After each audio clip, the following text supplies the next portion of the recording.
Well, hello there. My name is Christopher Scott, and I serve as an assistant pastor at a local church. In this video, I want to talk to you about the best Bible study resources that I have found in working at a church and studying the Bible and helping lead small groups and train small group facilitators and discipling people. So in this video, I'm going to give you the 4 best Bible study resources that I have found and that I regularly use. So I'm going to talk about each of these 4 resources. Down there, I'll give you a link to each of them where you can purchase them on Amazon if you want, or you can find them at your local Christian bookstore. If you do purchase them from Amazon, I do get a small commission if you click on that link down there, and it helps to support this channel and the videos that I make. So just want to make sure I disclose that to you, that it is an affiliate link and I make a small commission. But these are things that are already sitting on my desk that I've already spent my own money to purchase and use, and I simply just want to share with you. So let's start in order of importance, okay? The one I use the most often is a good study Bible, okay? The Ryrie study Bible is the one that I use here, the NASB. I got the phone flipped, so that's why it's backwards.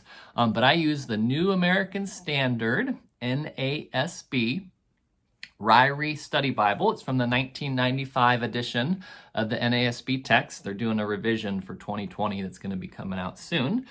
But I use this one every single day. This is the Bible that I study from, that I most often teach and preach from, and that I use regularly. I found it to have some of the best notes. It's the best summary. Charles Ryrie, if you don't know who he was a professor at Dallas Theological Seminary, which is where I attended. I got to meet him briefly before he passed away in 2016. I got to have lunch with him before that, shortly before that.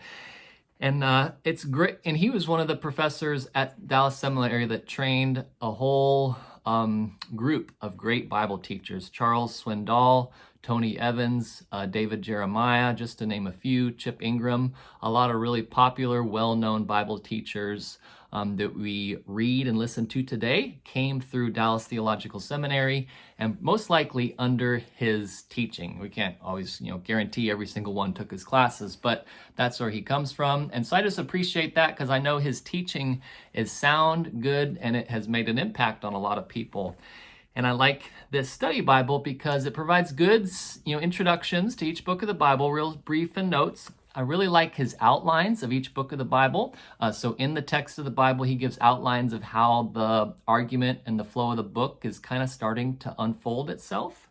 In the back, he has some great doctrinal summary notes. If you need some help with doctrine, you can always flip there. It's got a good concordance. It has excellent maps produced by Moody Press. So this is just one I really, really like and use a lot, and I've found to be a good resource. So in the link down there, I gave you the one that I use. I use the genuine leather indexed one. Now I have all the books of the Bible memorized, from Genesis to Revelation. I can recite them from memory, but I still like the indexed one because it just helps me find the books faster. If I'm looking for Jonah, I don't have to, find Isaiah, then find Hosea, and then go there. I just go right to Jonah. Or if I'm looking for Ephesians, I just grab EPH for Ephesians. So I do have them memorized, but I like the index because it just makes things faster, particularly when you're correlating scripture and going back and forth from there. Okay, so that's the resource that I suggest you get. I also like to have the New Living Translation nearby because while the NASB is more of a literal, kind of a word for word, generally, that's what they shoot for. No translation is word for word, but it tries to be word for word the best it can. The NLT is more of a dynamic kind of thought for thought translation, so it will sometimes add a couple words to make it more clear, but it just reads really good and it's very contemporary. So I like kind of those two perspectives when I'm doing Bible study, okay? Another resource that I seem to use a lot every week is the Unger's Bible Dictionary, also by Moody Press. I want to make sure I tell you the cost. So the Ryrie Study Bible for the genuine leather indexed, it's $100 brand new, or you can find like the hardback for $50, the leather for $60 or $70 right in there. So that's what I have. I want to make sure you know the price. And we live in a culture now where we drop, we'll spend $1,000 on a phone like it's nothing, right? So $100 for a Bible to me is not a big deal. Might sound like a lot of money, $100, but really in our pockets, we've got $1,000 cell phones all the times. I think we should invest at least $100 in a Bible as well, okay? So the Unger's Bible Dictionary is a great resource that I pull out and use.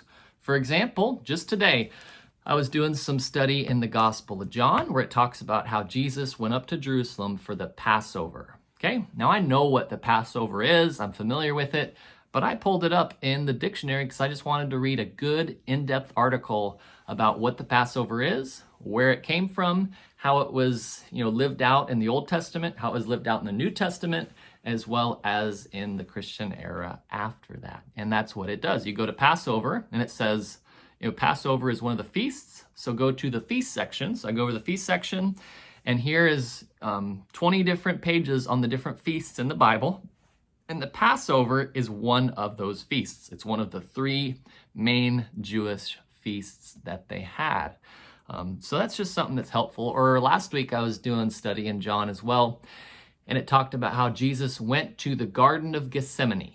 Okay? And I'm like, well, where is that exactly? You pull out your Unger's Bible Dictionary, you go to Gethsemane, and it says Gethsemane is a small garden next to the Mount of Olives. And then you go to the Mount of Olives, and you can read a little bit about that. So a Bible dictionary is going to have some great helps and resources for you that you can do more Bible study on your own. This one is a $39.99 retail, so you can probably get that cheaper on Amazon as well.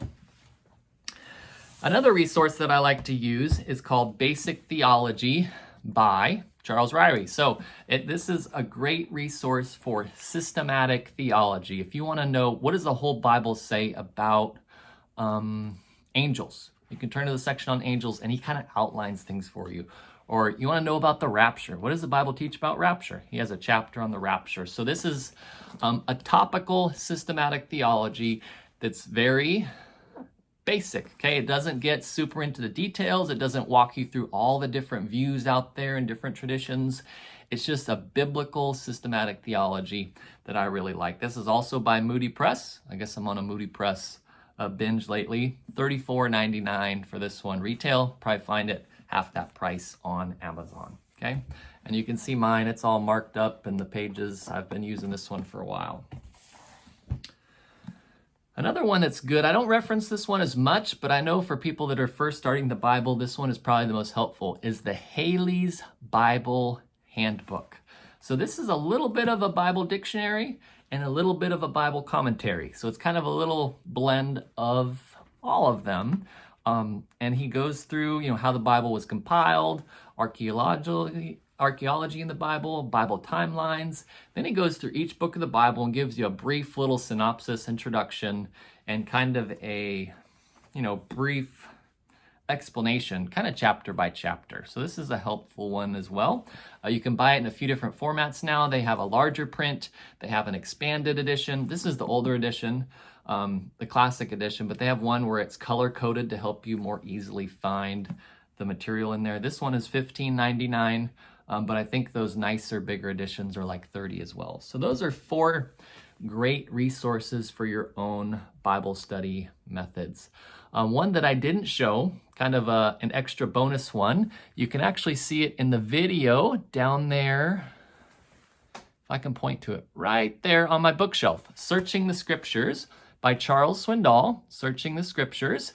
It's got like some grapes and some figs and vine growth on the cover there.